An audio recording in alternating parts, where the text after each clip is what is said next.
नमस्कार, news India पर आप देख रहे हैं देवभूमि। मैं हूं आपके साथ पूजा मोहन पांडे। बुलेटिन की शुरुआत करते हुए सबसे पहले आपको बता दें, उत्तराखंड के मुख्यमंत्री पुष्कर सिंह धामी ने आज बाजपुर इंटर कॉलेज में आयोजित लाभार्थी सम्मान समारोह में हिस्सा लिया और 16.34 करोड़ रुपए के अलग अलग विकास कार्यों का उद्घाटन और शिलान्यास करते नजर आए हैं। इस दौरान सीएम धामी ने कहा, विकास के साथ साथ हमने राज्य हित में कई ऐसे ऐतिहासिक फैसले लिए हैं जो निश्चित रूप से एक बेहतर उत्तराखंड बनाने में अपना योगदान दे रहे हैं। समान नागरिक संहिता लागू होने से नारी शक्ति को अनेक कुरीतियों और अत्याचारों से मुक्ति मिलेगी।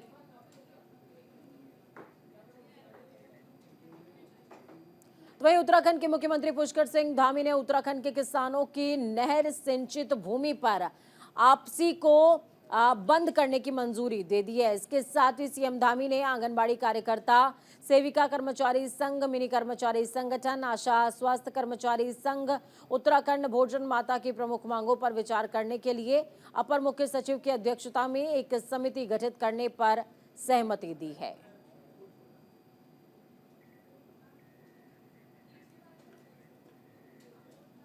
उत्तराखंड में कांग्रेस को एक बड़ा झटका लगा। ये हम क्यों कह रहे हैं? क्योंकि कांग्रेस प्रवक्ता दीपक बलयूटिया ने इस्तीफा दे दिया है।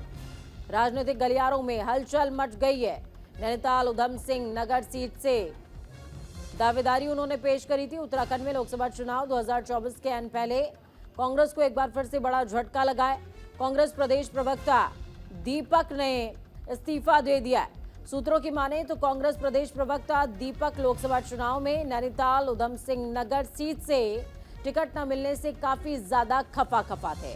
उत्तराखंड में अभी तक कांग्रेस उम्मीदवार घोषित नहीं हुए हैं और जिसे लेकर प्रदेश की 5 लोकसभा सीटों के लिए दिल्ली में अभी भी मंथन जारी है।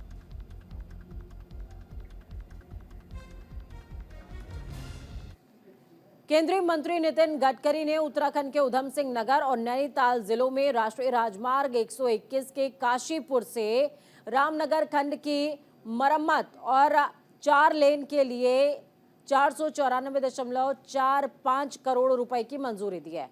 उत्तराखंड के सीएम पुष्कर सिंह धामी ने फंड स्वीकृत करने के लिए केंद्रीय मंत्री नितिन गडकरी को धन्यवाद दिया। उन्होंने कहा कि इस कार्य के पूरा होने से जिम कॉर्बेट नेशनल पार्क की कनेक्टिविटी और ज्यादा सुगम हो जाएगी, जिससे पर्यटकों और स्थानीय लोगों को बेहतर सुविधाएं मिल सकेंगी। देहरादून में राज्य स्तरीय बैंकर्स समिति की 88वीं विशेष बैठक का आयोजन किया गया। इस बैठक में कई बैंकों के अधिकारी शामिल हुए हैं। उत्तराखंड के वित्त मंत्री प्रेमचंद अग्रवाल ने भी बैठक में शिरकत करी। इस दौरान उन्होंने कहा, सरकार की ज्यादा से ज्यादा योजनाओं का लाभ जनता को मिले। बैंकिंग के क्षेत्र में उत्तराखंड में पहले की अपेक्षा काफी सुधार आया है।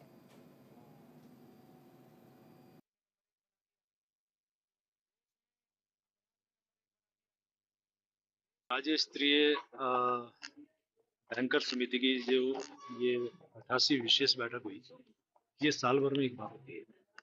सभी बैंकर्स के साथ हम लोग बैठ के, विभाग के अधिकारियों के साथ बैठ के साल भर में हम लोगों ने क्या क्या काम किया, क्या हमारी प्रगति है, उसमें हम लोग बातचीत करते हैं और उसमें यदि कहीं कोई कमी हो या उसमें कोई सुझाव देना हो, हम लोग आपस में चर्चा करके सुधार लाने की बात करते हैं और ज़्यादा से ज़्यादा जनता को, किसानों को, हमारे जो स्वयं सहायता समूह है, जो भी सरकार की योजना है, वो जनता तक कैसे ज़्यादा से ज़्यादा पहुंचे, उसके लिए हम लोग बातचीत करते हैं। तो देहरादून से बड़ी अपडेट आपको बता रहे हैं। कांग्रेस ने जारी किए उम्मीदवारों की दूसरी सूची। उत्तराखंड की 3 सीटों पर मोहर लग चुकी है। कुल 43 उम्मीदवारों के नामों का ऐलान। गढ़वाल सीट से पूर्व प्रदेश अध्यक्ष गणेश गोंदियाल, टिहरी सीट की अगर बात करें तो पूर्व विधायक जोत सिंह गुनसोला इसमें प्रत्याशी होंगे। अल्मोड़ा सीट की बात की जाए तो पूर्व सांसद प्रदीप टमटा प्रत्याशी बनाए गए। आगामी लोकसभा चुनावों के मद्देनजर कांग्रेस ने दूसरी सूची जारी कर दी, जिसमें कुल 43 उम्मीदवारों के नामों का ऐलान किया गया है।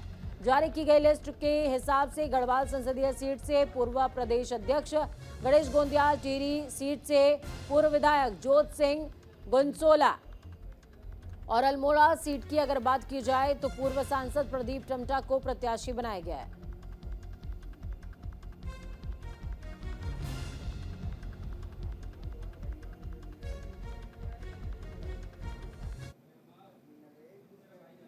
तो अभी चेहरा ही सामने नहीं आया है। आज तो ऐसी स्थिति है कि हम तो बल्कि मजाक कर रहे थे कि भाई कहीं निर्विरोधी ना हो जाए हमारा इस बार का चुनाव।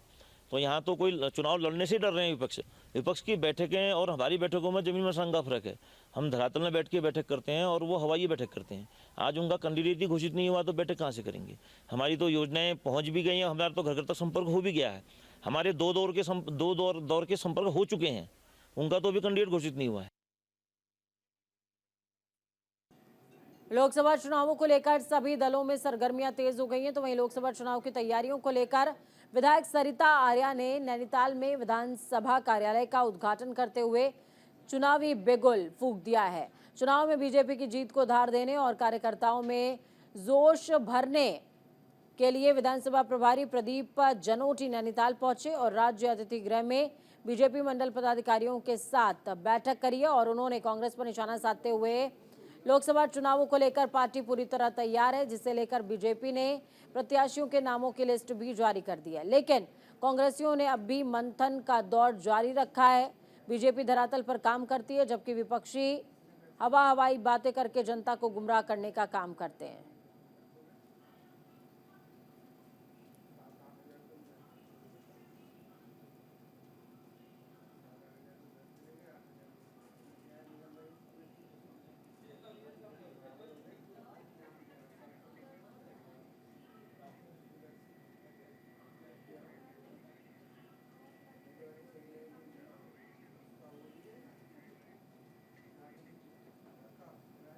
वक्त यहाँ पर एक छोटे से ब्रेक का है।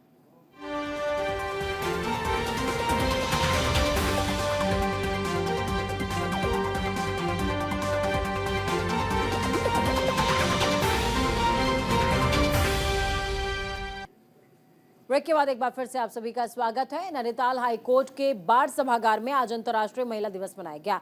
बतौर मुख्य अतिथि के तौर पर कार्यक्रम में ऋतु बारी शामिल हुई, जहां उनका महिला अधिवक्ताओं ने फूल का गुलदस्ता देते हुए स्वागत किया। इस दौरान अधिवक्ताओं को संबोधित करते हुए उच्च न्यायालय की चीफ जस्टिस ऋतु बारी ने कहा, यह हमारे लिए गर्व की बात है कि देश की महिलाएं किसी भी मामले में पुरुषों से कम नहीं हैं। साथ ही उन्होंने ये भी कहा कि उत्तराखंड की महिलाएं कठिन परिश्रम और मेहनत से आगे बढ़ रही हैं, जो प्रदेश के लिए गर्व की बात है।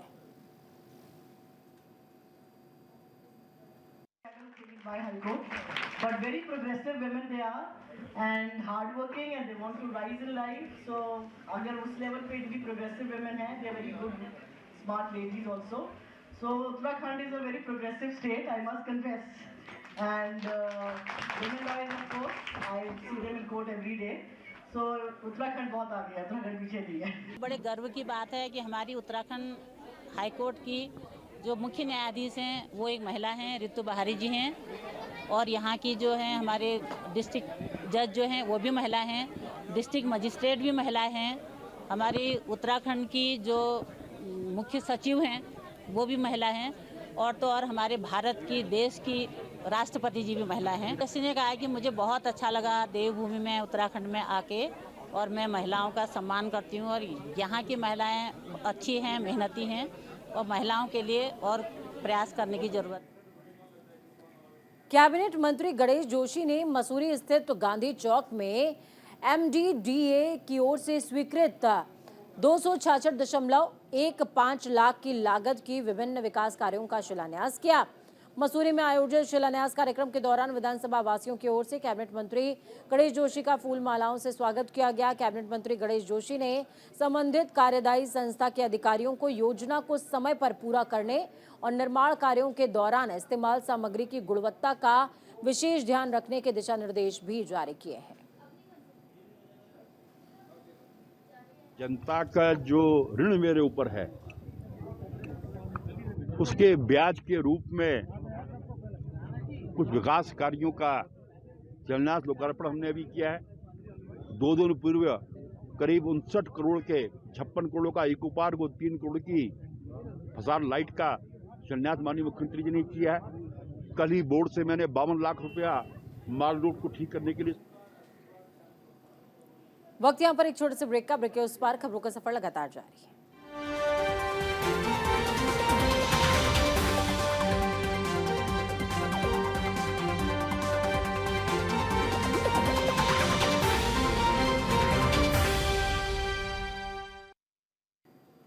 बड़ी अपडेट आपको बता दें, हरिद्वार से बड़ी खबर। पुलिस और एसएसबी ने निकाला फ्लैग मार्च। सिडकुल थाना क्षेत्र में फ्लैग मार्च किया गया है। शांतिपूर्वक तरीके से होली का त्योहार मनाने की अपील भी लोगों से की गई है। लोकसभा चुनावों को लेकर के फ्लैग मार्च निकाला गया है।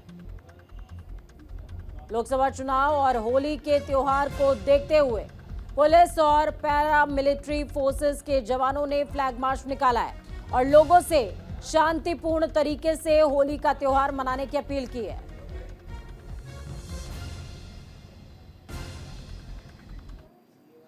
तो चलिए सीधे लखनऊ का रुख करेंगे। योगी आदित्यनाथ क्या कुछ कह रहे हैं, सुनिए। और उसका एक मैकेनिज्म प्रदेश सरकार के द्वारा तैयार करके लागू किया जा रहा है। हम इस संख्या को बढ़ाएंगे।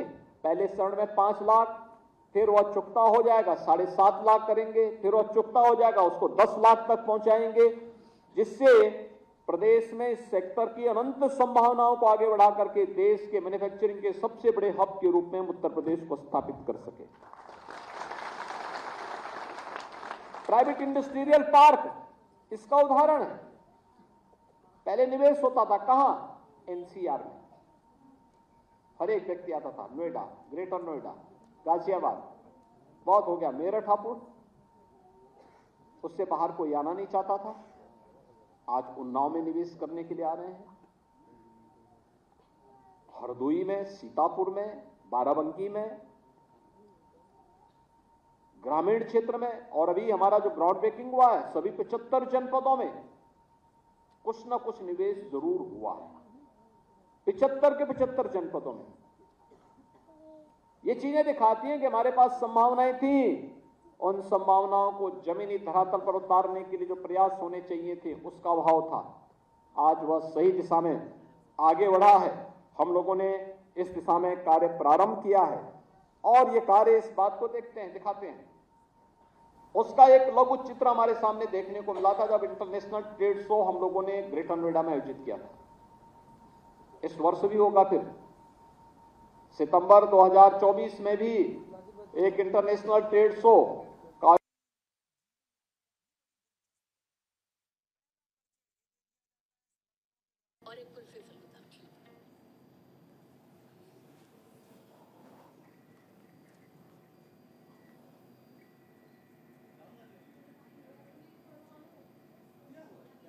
इस बुलेटिन में खबरों का सफर यहीं तक। बुलेटिन के उस पार ताजा अपडेट्स के लिए देखते रहिए न्यूज इंडिया, क्योंकि हम हैं राष्ट्र की आवाज।